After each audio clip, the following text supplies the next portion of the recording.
I'm Chicks with Tricks. Welcome to my channel and join me as I video everything that I am passionate about, from reptiles to jet skis, drifting, and basically anything in between. First we're going to practice a shallow water start.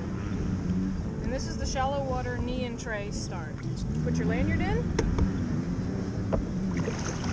Place your knee in the tray. Give it a little throttle, hit the start button.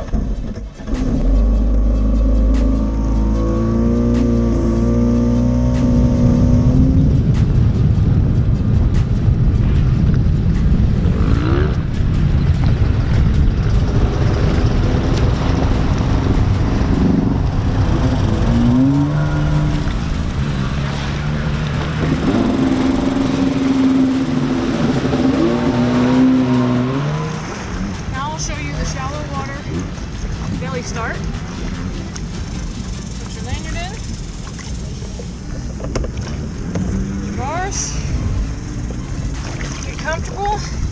Put your belly/hips on the back of the tray. Stay out of the way of the pump.